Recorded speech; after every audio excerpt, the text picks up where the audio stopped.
buenas tardes, un gusto saludarles a esta hora en Argumentos. Quien les saluda, Soriemi González, y les recordamos nuestras redes sociales, @argumentosgb, donde pueden interactuar con nosotros desde ya en nuestra cuenta de Instagram, enviar todos sus comentarios y preguntas para nuestro invitado de esta jornada. Nos acompaña desde el estudio José Antonio Gil Yepes, quien es socio director de Data Análisis, también sociólogo, además de ser también profesor universitario. Gracias por estar esta tarde en Argumentos. Muchas gracias, un placer. Es un gusto pues contar con usted el día de hoy, donde hay tantos temas para hacer análisis, además de contar con su experiencia en diferentes temas, en la parte de data análisis también de consultas, de modelos de negocios, pero también de la parte de sociología, que creo que es importante hacer ese análisis de nuestro país, de esa perspectiva y qué observamos en la población para este 2025, e iniciar también con lo que es noticia, con lo que se viene hablando a partir de esta semana, luego de que el fin de semana se presentara este proyecto de reforma constitucional, y también conocer su opinión sobre a dónde cree que nos va a llevar esta reforma de la Constitución. Se habla, y una de las menciones que hacía era como, adaptar al nuevo modelo a Venezuela, a lo que se viene, y muchas veces sí son necesarios los cambios para avanzar a mejoras. ¿Considera que este paso realmente nos puede llevar a mejoras de todos los sectores, mejores de solamente un sector específico? Mira, sobre el contenido de la reforma constitucional, quizás quien ha hecho los planteamientos más concretos, específicos, en primera página, creo que fue el lunes, en estos días pasados, Luis Eduardo Martínez, hablando por Acción Democrática, quien se refirió específicamente a ciertos artículos y algunos procesos en general. Uno, hay que evitar la elección indefinida, y él citó hasta el libertador Simón Bolívar, pues quien nos previno en contra de los vicios que puede tener la elección indefinida. Dos, la importancia que tiene ver qué vamos a hacer con los salarios. ¿Okay? ¿Cómo vamos a manejar esto? Y eso obviamente lo lleva al tema de cuál es el papel de la empresa privada, el respeto por la propiedad privada, decía el diputado Luis Eduardo Martínez. Eso es fundamental. Y las condiciones para la inversión, eso es fundamental, porque si no produzco, ¿cómo aumento los salarios? Y si no soy productivo, ¿cómo aumento los salarios? Entonces, y mejorar esas condiciones de producción también. Claro, y después habló de todo el proceso de descentralización, refiriéndose a una descentralización que, de acuerdo con la tradición de Acción Democrática y de acuerdo con lo que ya está en la Constitución y lo que significa desarrollar las funciones del Consejo Federal sobre la descentralización, pues eso significaría empatar las gobernaciones y alcaldías con los consejos comunales y las comunas para hacer un tubo, para hacer toda una cadena de eslabones en las cuales pueda participar muy íntimamente, muy a nivel de su comunidad, de su urbanización, de su barrio, el ciudadano, y que eso vaya escalando a través de la toma de decisiones de las diversas instancias del Consejo Comunal, la comuna, la alcaldía o el Consejo Municipal, la gobernación y a nivel nacional. Bueno, esa es una versión de la reforma constitucional. La versión del gobierno está expresada en el evento que tuvo recientemente en el Salón Elíptico el presidente Nicolás Maduro, que dijo, vamos a desarrollar la participación ciudadana, vamos a profundizar la democracia a través de la participación mucho más intensa del ciudadano, y desarrollar el tema del sistema comunal. Entonces, ahí no se sabe si ese sistema comunal es articulado con alcaldías y gobernaciones, que es el poder descentralizado constitucional que ya está en la Constitución, que es al que se refería Luis Eduardo Martínez, o si es el sistema en donde los consejos comunales y las comunas están como en una especie de paralelismo, que fue lo que planteó el presidente Chávez en la reforma de aquel entonces, que se llamó Sistema Federal de Ciudades.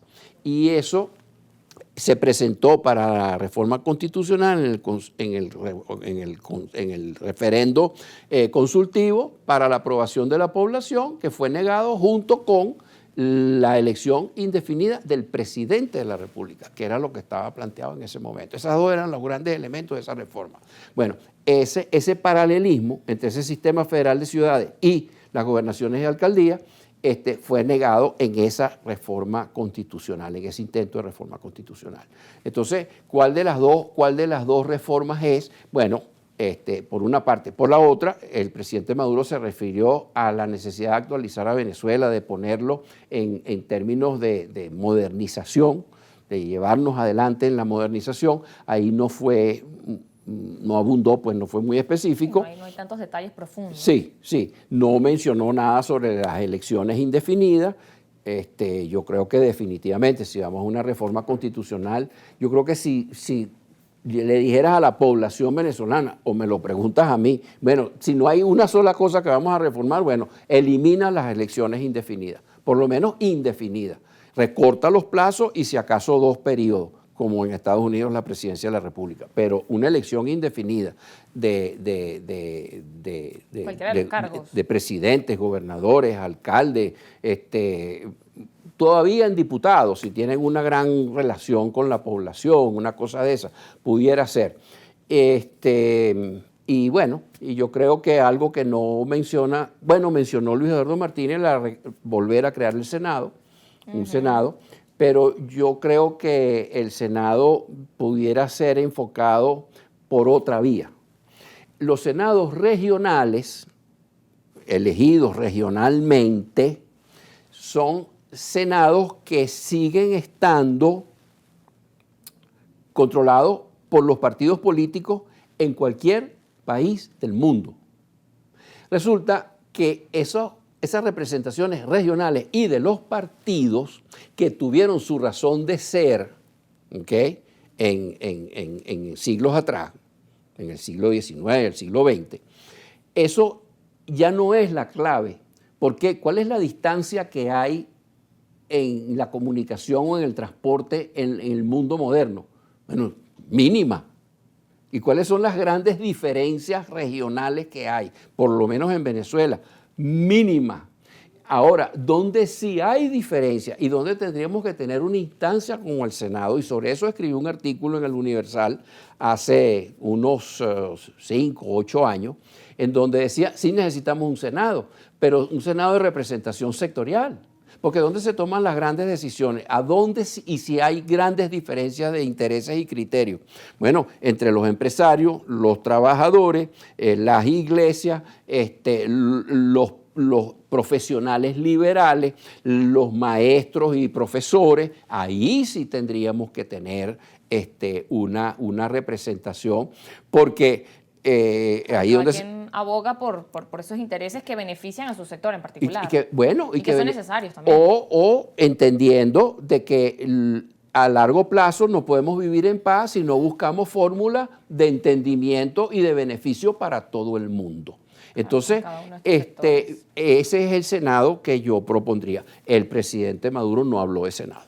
Habló de la modernización, habló de la ultrademocratización o participación ciudadana, no definió lo que dijimos, si era el sistema federal de ciudades paralelo a las instancias de gobierno constitucionales instituidas ya, que son las gobernaciones y las alcaldías.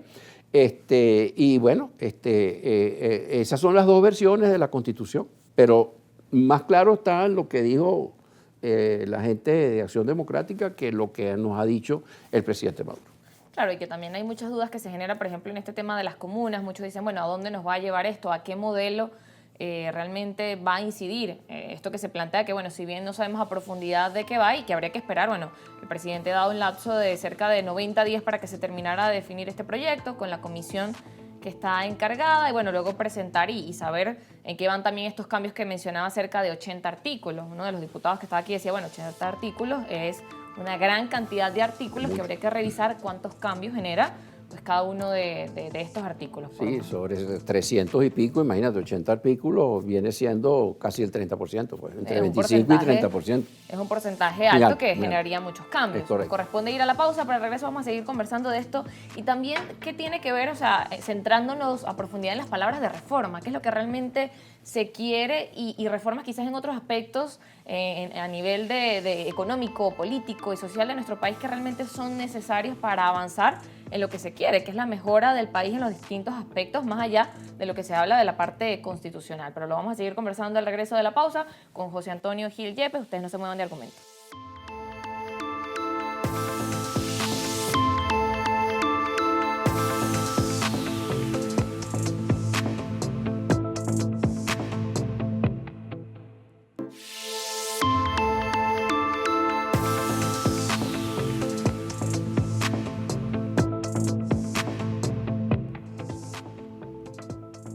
Gracias por seguir en sintonía de Argumentos, conversando con José Antonio Gil Yepes, quien es el director de Data Analysis, hablando de este tema de las reformas constitucionales y que también allí se plantea el tema del modelo económico, que hay que trabajar en eso, hablar de modernidad, de esos nuevos conceptos o aspectos que son necesarios para Venezuela. En la dinámica económica también, ¿cómo ve que son necesarios trabajar de pronto en esas reformas que van hacia la Constitución, pero también hacia esos planes que son importantes trabajar? Diferentes voceros que han venido argumentos y que han hablado de la parte económica dicen, bueno, aquí hay muchos cambios que hacer y se requiere sentarse con cada uno de los sectores. Parte de lo que planteaba de ese tema del Senado por sectores, sentarse con cada uno de los sectores del país, recoger parte de las propuestas, principalmente también desde la academia, donde están los profesionales, esas perspectivas que puedan ayudar al crecimiento económico del país, las propuestas que se pueden aplicar desde el corto, mediano y largo plazo. También, ¿cómo evalúa ese escenario? Mira, entrar por el tema económico y del desarrollo económico es una buena forma de entrarle al tema de lo que significa modernización. Modernización no significa meterse en ChatGPT y en Copilot y en la inteligencia artificial y usar computadoras de último modelo y celulares con 3 cámaras y cosas de eso. Eso es desarrollo tecnológico y eso, bueno, muy particular, pues. Lo que es modernización es un concepto mucho más complejo y mucho más amplio. Y el tema del desarrollo económico que no hemos tenido, y no en estos últimos 20 y pico de años, sino tradicionalmente, sobre todo después de la aparición del petróleo, el desarrollo económico de Venezuela ha sido frustrante en relación a la potencialidad, ¿ok? Ha sido inmensamente frustrante en relación a la... ¿Por qué? Porque quienes han detentado el poder, sean militares o sean políticos, con la excepción de los gobiernos de Eleazar López Contreras y de Isaías Medina Angarita, 36 al 45, los demás gobiernos han sido rentistas. Han aplicado el gasto público para que crezca el consumo y la población crea que está mejor. Pero no han aplicado esos recursos para el desarrollo de una gran base productiva diversificada que le dé unas perspectivas de crecimiento sostenido a una economía que más bien se ha visto manipulada, valpuleada por las oscilaciones de los precios del petróleo, porque esa era nuestra principal fuente de exportación. En la medida que los gobiernos, distintos a los de López Contreras y Medina, lo que han hecho es mover la economía en función del gasto público y no permitir la diversificación de las exportaciones privadas, y llegábamos a exportar el 97% de las divisas que entraban a Venezuela hace algunos años eran provenientes del petróleo, y hoy no son más porque pasó lo que ha pasado en PDVSA, pues, que es una empresa venida menos. en esa medida, ¿qué buscaban los gobernantes? Que el sector privado no tuviera más poder, porque el que exporta tiene poder. No solamente un problema un problema de distribución económica, es un problema de distribución del poder. El que exporta tiene poder. Si los empresarios crecen, tienen poder. Entonces, la mayoría de los que han gobernado a Venezuela en estos últimos 110 años, más o menos, desde que el petróleo empezó a surgir y desde 1928 aproximadamente, que las exportaciones del petróleo superaron a las exportaciones del café y que empezó a sobrevaluar la moneda, dándole una desventaja a todos los productos venezolanos, porque si tú abaratas la moneda, es más barato comprar importado y dejar a los venezolanos sin trabajo que producir en Venezuela, que va a tener que, ¿cómo vas a competir con esas importaciones que están abaratadas artificiosamente? Ahora, que los gobernantes eran torpes, que no eran estudiados, que no entendieron. No, claro que entendieron. Es que el reto de ellos no era el desarrollo económico, el reto era la concentración del poder político. Uno de los tomos de la serie, La Centrodemocracia, que yo vengo publicando, voy por el tomo 3, pero el tomo 2 se llama Poder, Petróleo y no riqueza, y pobreza. Porque utilizamos el petróleo para producir un consumo y una lealtad artificiosa de la gente identificada con el está barato, dame dos.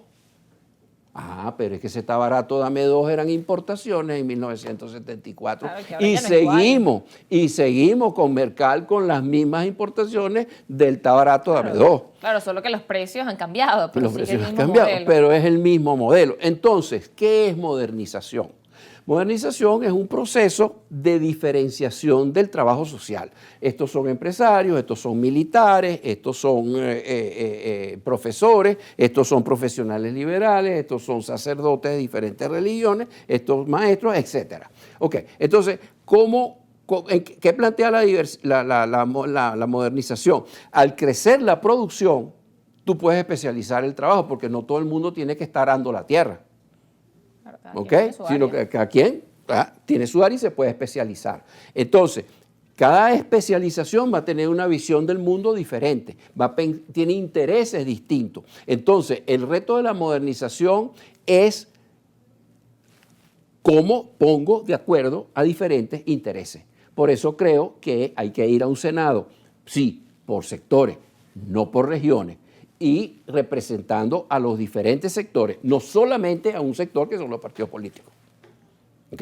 Entonces, la clave de la modernización es un proceso de desarrollo económico, un excedente que permite que la gente se especialice y que esa especialización es más productiva, es más especialización, te permite afinar lo que tú estás haciendo y hacerlo mejor, pero eso va a crear un interés diferente que tengo que combinarlo y tengo que articularlo, tengo que negociar la convivencia con el que hace otra cosa. Claro, y es que a nivel de resultados, si vemos un ejemplo práctico, quizás en su área como profesor, usted como profesor tiene las herramientas, o alguien que quizás ha estudiado la parte y tiene la pedagogía para dar una clase. Si yo agarro un mecánico y lo pongo a dar una clase, ¿qué va a obtener más resultados? Es decir, es como que cada quien que está especializado en su área va a obtener mejores resultados y de alguna forma puedes crecer. No es lo mismo colocar a alguien en un área que no es la suya o crear quizás por ahora un programa de modelo económico cuando no tengo a los especialistas y a quienes comprenden como que quizás la mayor cantidad de conocimientos que eso genere mayores resultados o mejores resultados que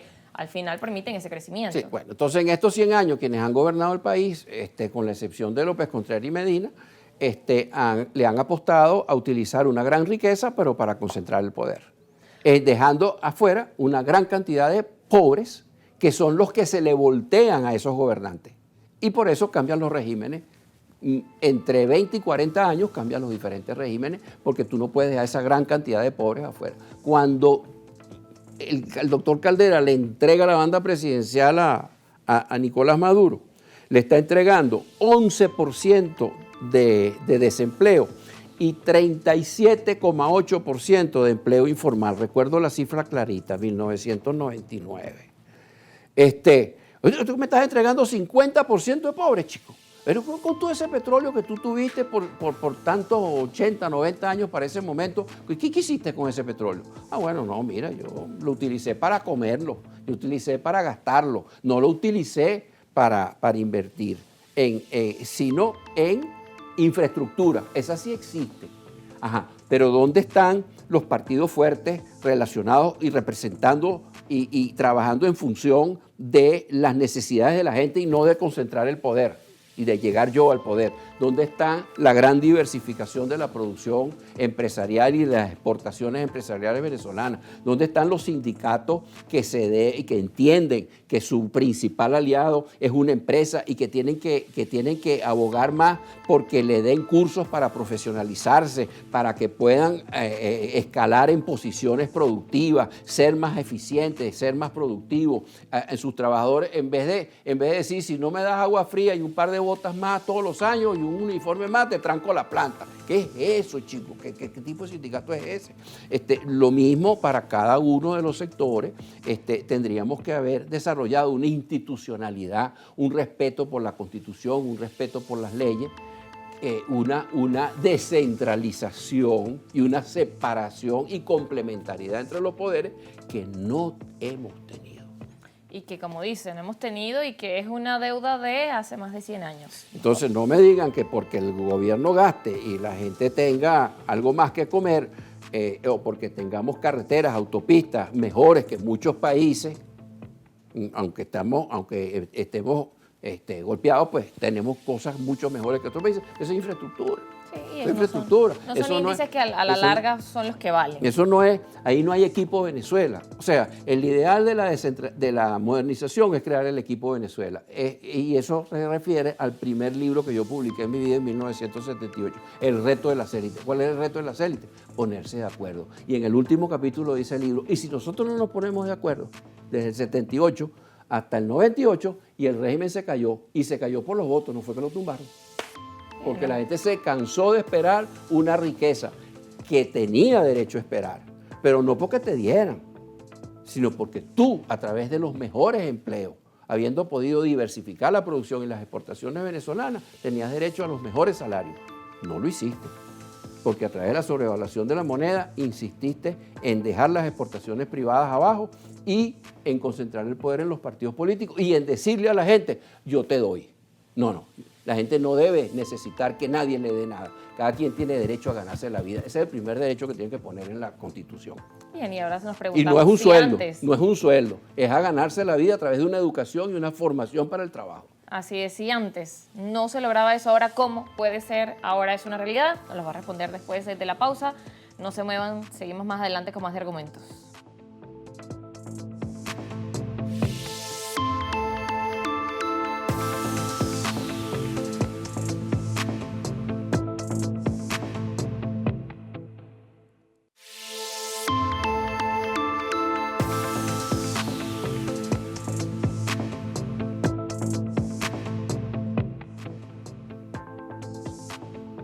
Gracias por seguir en sintonía de Argumentos. Recuerden nuestras redes, @argumentosgb en la cuenta de Instagram, donde pueden colocar sus comentarios y preguntas acerca del tema que conversamos para esta jornada con José Antonio Gil Yepes, hablando del tema de la modernización, de la reforma. Y antes explicaba el tema de, bueno, cómo es este concepto de modernidad realmente y a qué debe apuntar y cómo debe eso reflejarse, por ejemplo, en los cambios que se quieren hacer en la parte constitucional del modelo económico. También habría que revisar bien esta palabra de reforma. Si vamos al concepto, se refiere al procedimiento que se realiza a fin de modificar, mejorar, enmendar, actualizar o innovar algo. Se puede considerar que en una reforma no se presenta como un cambio radical ni acelerado, sino que es una transformación gradual de un sistema, estructura e institución, y hay diferentes tipos de reforma.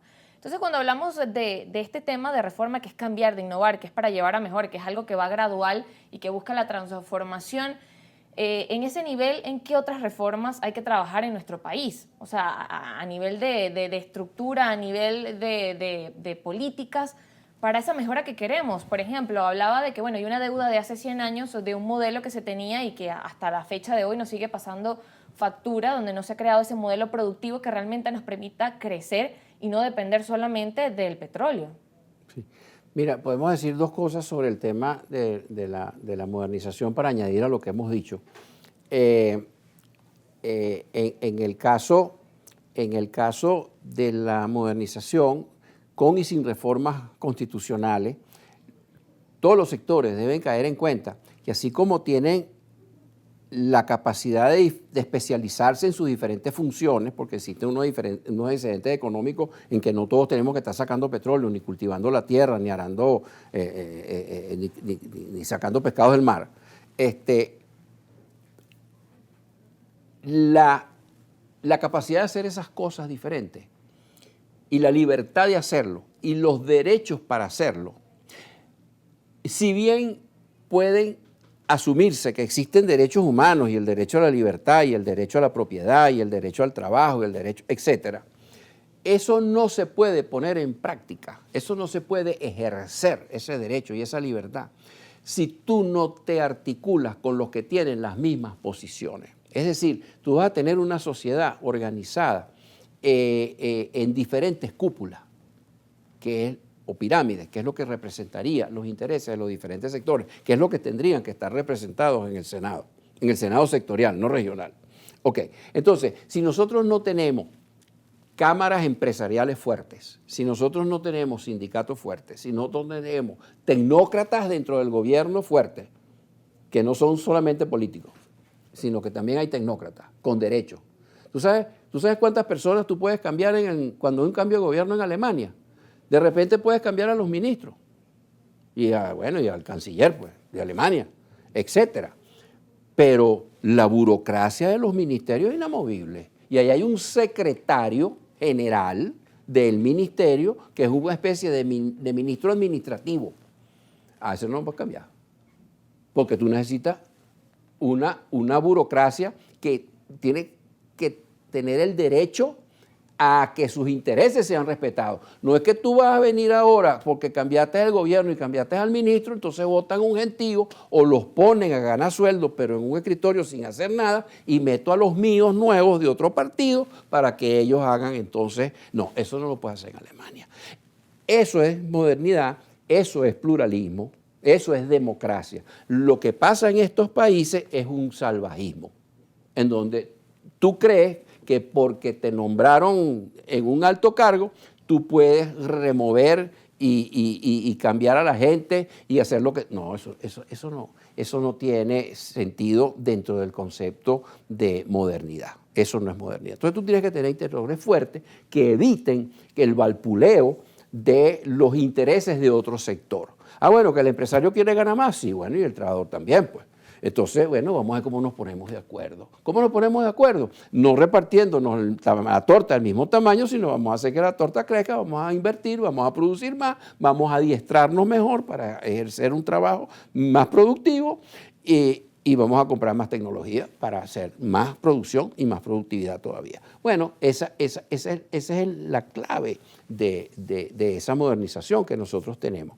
La clave de cualquier reforma en estos momentos para un país en este nivel de modernidad que tenemos no es la mayor, porque nosotros no estamos dentro de un esquema de un pluralismo efectivo. Siempre hemos tenido pluralismos muy limitados, ¿okay? Cuando Venezuela ha sido república, pero la clave está en que cada sector se sienta y tenga conciencia de que la importancia que tiene su articulación en organizaciones especializadas para representarlos, para poder negociar con los otros sectores, con un concepto de que la paz y el duradera y el largo plazo se alcanza poniéndonos de acuerdo y no dejando a nadie afuera, no dejando demasiados pobres afuera.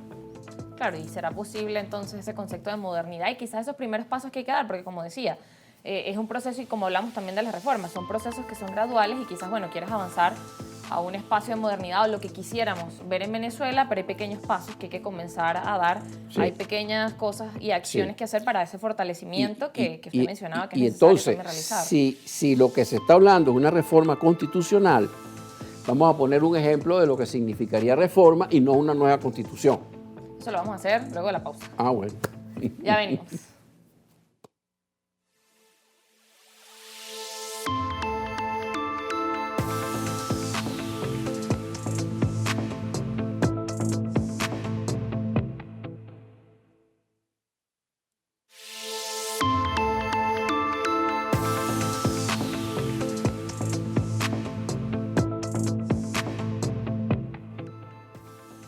seguimos conversando en Argumentos con José Antonio Gil Yepes y quedaba una pregunta antes de irnos a la pausa en el tema de, bueno, si estamos hablando de reforma de la Constitución, cambio de la Constitución, una nueva Constitución.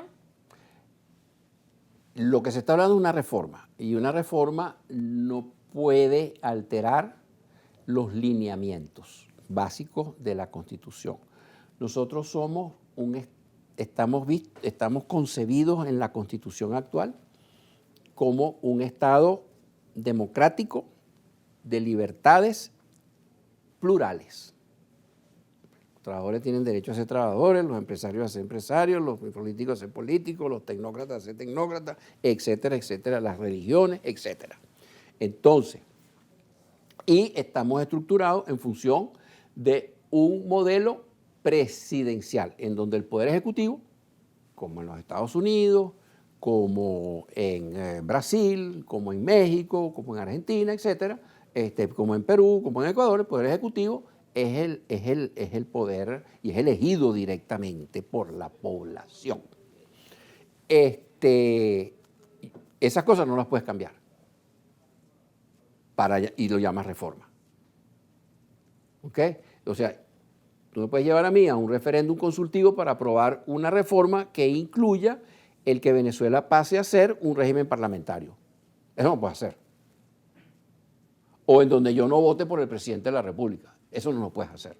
Pues entonces, esa definición que tú leíste en el espacio anterior, pues entonces ya no se cumple. Entonces, bueno, entonces dime que me vas a presentar una nueva Constitución. ¿Qué sería diferente? Sería la diferencia. Entonces hay que tener claro qué tipo de modelo tenemos. Un modelo presidencial, es un modelo democrático, es un modelo pluralista y es un modelo de elección directa de las diferentes instancias, de los diputados de los diferentes niveles de gobierno y de los poderes ejecutivos de los diferentes niveles de gobierno. Pongamos el ejemplo. Bueno, y se hizo dentro de la nueva. No, ya se hizo una ley especial porque la Constitución anterior decía, la del 61 decía, la ley determinará el modelo de elección de los gobernadores. Entonces, basado en ese artículo, se creó una ley en la cual, en vez de que los gobernadores fueran nombrados hasta el presidente Lucinchi por el presidente de la República, los gobernadores empezaron a ser electos por nosotros. Y ya en Carlos Andrés Pérez II, que lo he debido sumar a la lista de las excepciones. López Contreras, Medina y Carlos Andrés Pérez II. Carlos Andrés Pérez I fue el mismo desastre, el mismo movilización de la economía por gasto público, el rentismo petrolero, la sobrevaluación de la moneda y la concentración de las exportaciones en un solo. Ahora, tan importantes fueron las reformas que trató de introducir Carlos Andrés Pérez II que le costó el cargo. Y dijeron que era que la corrupción y que había hecho con los monedas, con el dinero de la partida secreta. Mentira. Estaba cambiando completamente hacia un modelo modernizador, pluralista, el modelo de sociedad venezolana. Y eso le costó el cargo. Claro, y eso habría que analizarlo, porque como dice, bueno, le costó el cargo porque a nivel de quienes estaban allí decían, bueno, ¿qué es lo que buscas? Ahora también cómo lo trasladamos al día de hoy. Porque cuando le hablaba de esto de reformas y tocaba el tema era precisamente porque, bueno, hoy se habla de una reforma constitucional, pero la reforma hay diferentes tipos y a veces incluso abarca la reforma de mentalidad, la reforma de cómo llevamos la mentalidad que tiene el venezolano, por ejemplo, de la Constitución. Hoy en día habría que ver cómo se trabajan las leyes. La gente en la calle dice, bueno, esto es un pueblo sin ley. Es alguno de los comentarios, por ejemplo, que hacen. Entonces, donde hay un nivel, sí, aquí de qué es lo que establece la Constitución, lo que se quiere hacer, pero también a nivel de la sociedad, y trasladándolo a eso de cómo la gente percibe, cómo la gente ve lo que se está hablando, cómo en ese momento quizás esa idea de modernizar no fue vista de la mejor forma y cómo hoy, si queremos realmente avanzar a mejorías, necesitamos también trabajar en muchos aspectos. Bueno, no podemos escapar a los 6 lineamientos de lo que significó el proceso modernizador de Carlos Andrés Pérez II. Ya dije que el primer gobierno fue un desastre. El segundo es un gobierno orientado hacia la modernización, porque está orientado hacia el pluralismo. ¿Qué hizo? Descentralizó y pasamos a la elección directa de gobernadores y se creó la figura del alcalde, porque el alcalde no existía. Lo que existía era una especie de primer ministro del municipio, porque la Cámara Municipal, que es un poder legislativo, nombraba a su presidente y ese presidente ejecutaba como acciones de las que hace el alcalde hoy en día. Pero era un poder legislativo, era un régimen legislativo. No era el Consejo Municipal nuestro no era un régimen de peso del Ejecutivo.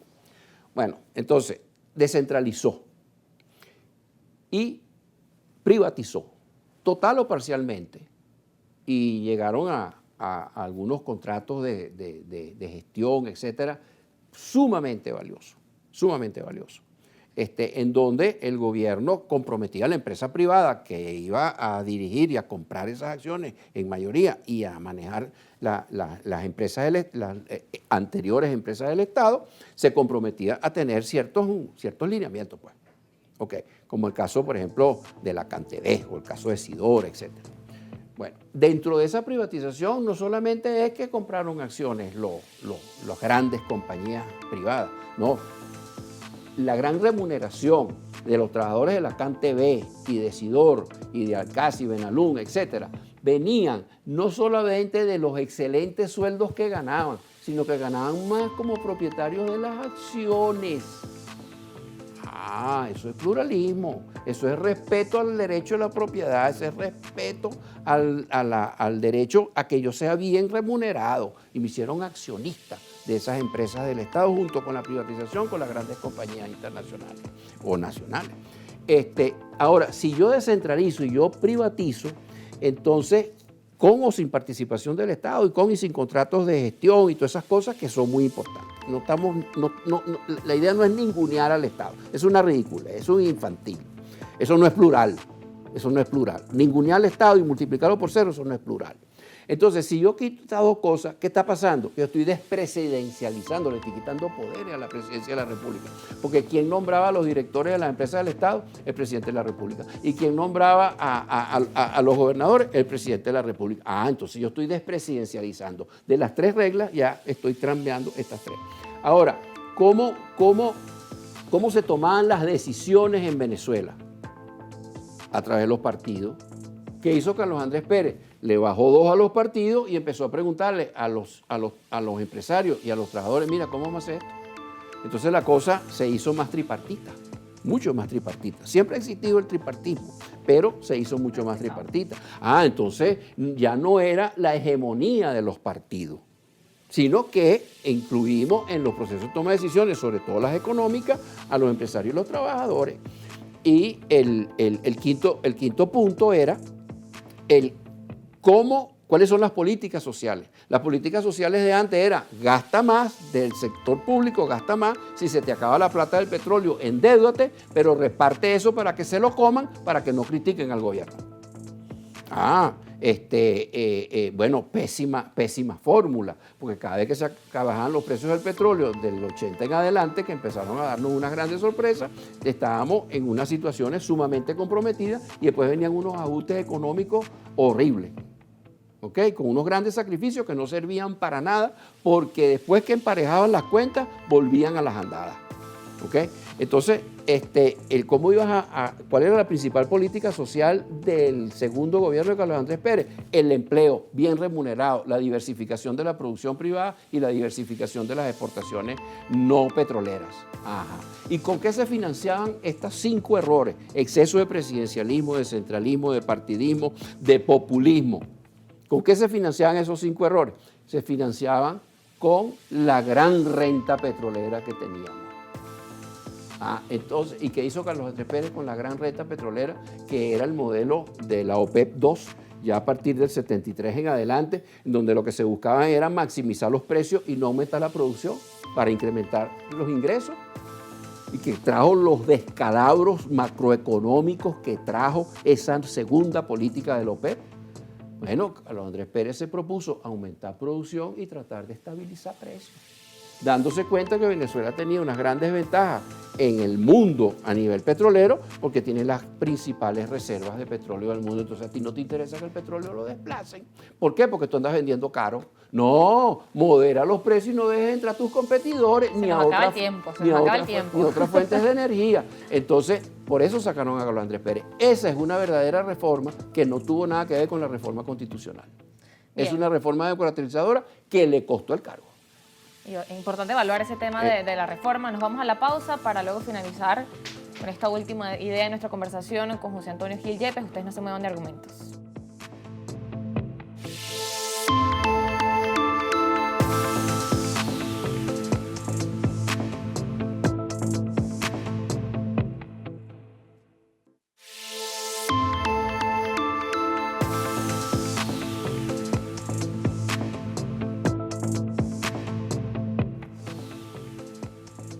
Gracias por estar en sintonía de Argumentos. Ya en la parte final de esta conversación con José Antonio Gil Yepes, sociodirector de Data Análisis y sociólogo también, su mensaje ya final para cerrar este espacio de argumentos y bueno, donde hacíamos un análisis completo revisando lo que ha pasado en esta historia, las excepciones de presidentes y lo que realmente quisiéramos ver para traer la modernización a nuestro país. Es fortalecer a la persona. Y no somos personas, somos individuos. Somos individuos porque confundimos la individualidad y confundimos la libertad con el individualismo. Y creemos que cada uno de nosotros es una versión andante de lo que debe ser y yo no me voy a poner de acuerdo con nadie. Sin caer en cuenta que si a mí me hacen una autopsia y me buscan los derechos y las libertades, no van a encontrar nada dentro de mí como derechos y libertades. Los derechos y libertades son inventos del ser humano.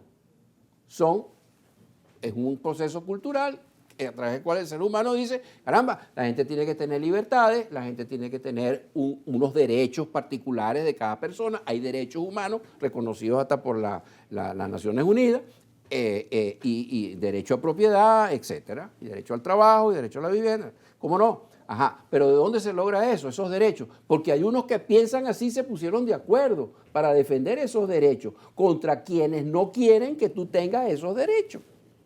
Y ya vimos cómo fue la evolución de la historia de Venezuela, en donde parecía que había quienes querían que todos tuviéramos esos derechos, pero eso no es verdad. Eso no es verdad porque lo que querían era controlarnos. Y apareció el petróleo que facilitó el control y frustró a muchísimos, porque a través del control tú no dejas que las personas expresen sus libertades, sus iniciativas. Entonces, este es un país frenado por el control de las iniciativas, para que la gente pueda vivir controlada y no ejercer esas iniciativas. Pero esas iniciativas no pueden ser individuales. Por eso necesitamos cámaras empresariales fuertes, necesitamos sindicatos fuertes, necesitamos colegios profesionales fuertes, etcétera, etcétera, etcétera. Y es a través de unos mecanismos de comunicación y negociación entre esas cúpulas fuertes que nosotros podemos llegar a la modernidad. No es usando aparaticos ni diciendo que ahora vamos a meter el ChatGPT ni esas cosas. Eso es tecnología. Claro, parte de los procesos. Pero acordémonos, para poder llegar a ser fuerte y a que se respeten nuestros derechos, tenemos que pasar del concepto de una libertad individualista a una libertad compartida con quienes están interesados en defender las mismas libertades y los mismos derechos. No existe la libertad individual. Eso es un mito. Eso lo escribió Arturo Uslar Pietri en su columna Pizarrón hace aproximadamente 60 años. Bien. El pluralismo no existe, lo que tiene necesidad es de crear el pluralismo. El individualismo no puede representar ni hacer efectivos los derechos y las libertades. Sí, y que es justamente lo que uno promueve. Cada quien tiene derecho a presentar sus ideas, pero trabajar en un conjunto, en el entendimiento. Y eso también es parte de lo que tratamos de buscar en Argumentos, que se escuchen las ideas, que se lleve el entendimiento y precisamente, pues excelente cerrar con esa frase que usted mencionaba. Gracias por acompañarnos en este espacio. Gracias por esta invitación también. José Antonio Gil Yepes, quien es el director socio de Data Análisis, también sociólogo, profesor universitario, nos acompañó en este espacio de Argumentos. Como les comentábamos, desde aquí siempre promovemos que se puedan escuchar los diferentes puntos de vista, los diferentes puntos de argumentos, al final avanzar hacia el entendimiento y hacia que cada quien entienda cuáles son sus funciones dentro de la sociedad, su accionar desde ese punto de vista buscando el bienestar común. Con esto nos finalizamos. Recordamos nuestras redes sociales @argumentosgb, mi cuenta @soriemi. Feliz tarde.